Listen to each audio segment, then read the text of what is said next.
Euzubillahimineşşeytanirracim. Bismillahirrahmanirrahim. Elhamdülillahi Rabbil alemin. Ve salatu ve selamu ala seyyidina Muhammedin ve ala alihi ve sahbihi ecmaîn.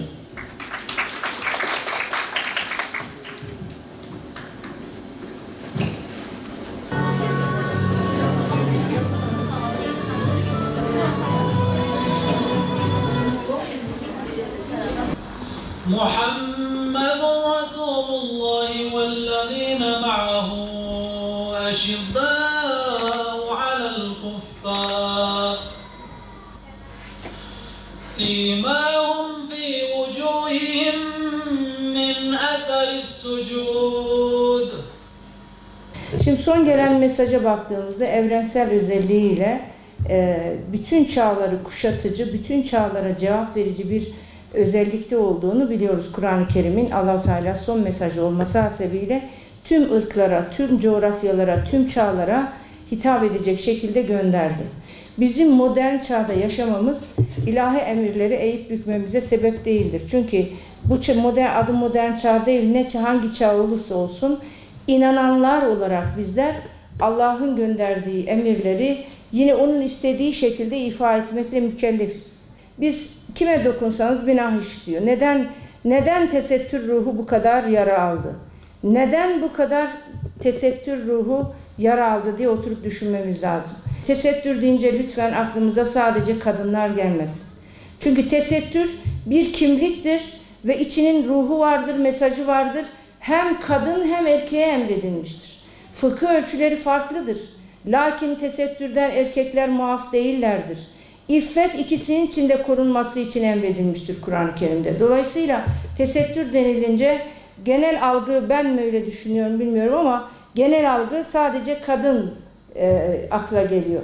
Oysa ki tesettür giyim o noktasıyla farklı fıkıh ölçüleri var erkek ve kadına ama sadece giyim olmadığı için tesettür kadını da erkeği de ilgilendiren önemli ve gerçekten sosyal hayatın temiz olması adına, sosyal hayatın kirlenmemesi adına çok önemli de bir emirdir. Giyim değildi dedik, giyim sadece bir parçadır. Sadece bir parça. Giyime indirgendiği zaman gerçekten Allah'ın emrettiği tesettür algısı çok fazla yarım kalır. Çok fazla yarım kalır. Giyim sadece bir parçasıydı. Yani şimdi bizim üzerimizde isterse ki 9 kat çarşaf, 9 kat peçe olsun. Gerçekten konuşmalarımızda da tesettür yoksa, bakışlarımızda da tesettür yoksa o elbise bizi nasıl koruyacak?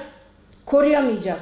Onun için Rabbimiz diyor ki takva elbisesi zalike hayrun, o hayırlıdır. Takva elbisesidir hayırlı olan. Onun için konuşmak kesinlikle tesettürün bir parçasıdır. Yürümek tesettürün bir parçasıdır, ahlakıdır. Dikkat edin, el ve yüz hariç bütün bedeni zinettir diyor alimler bu konuda.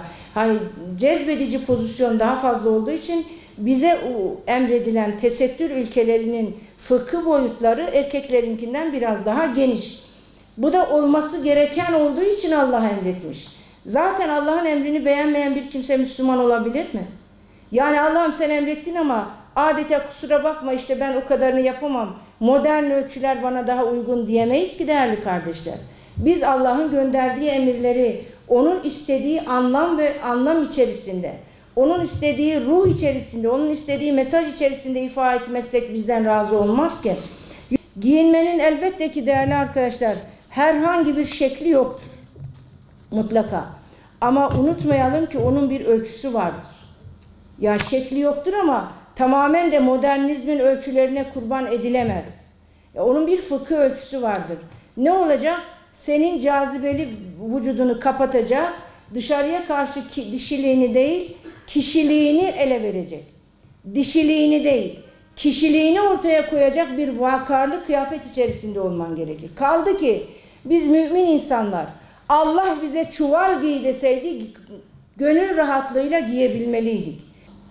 Yani herkes, yani genç nesil ya da gelen nesil ya da daha az örtünerek, yani asgari şartlarda nasıl Müslüman kalabiliriz'in yollarını arıyorlar. Yani hiç kimse daha iyi nasıl örtünebiliriz, daha fazla nasıl takva sahibi bir örtüye sahip olabiliriz değil.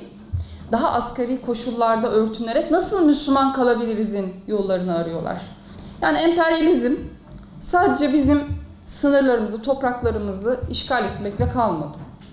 Evet, emperyalizm girdi, topraklarımızı aldı ama ancak aynı zamanda bizim zihinlerimizi işgal etti, bizim psikolojilerimizi işgal etti, bizim kalplerimizi işgal etti.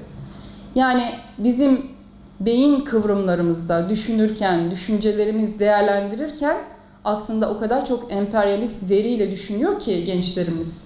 O kadar çok özenti var ki. İşte bu özenti bir şekilde patlak veriyor ve bu en çok da tesettür üzerinden algılanıyor. Aslında bu sadece kıyafet üzerinde değil, bizim yaşam tarzlarımız üzerinde, erkeklerimizde de, kadınlarımızda da, yaşlılarımızda da, hatta gençlerimizde. Bu emperyalistlerin bizim topraklarımıza ektiği tohumlar gibi, zihinlerimize ektiği tohumların yansımalarını görüyoruz aslında. Ben hani biraz daha kültürden bilince gidilmesi gerektiğini düşünüyorum. Bu konuda sizin görüşlerinizi merak ediyorum. Gerçekten her şey imanla bitiyor. Eğer iman edersek ve imanın hakkını verirsek gerisi çorap söküğü gibi gelecektir.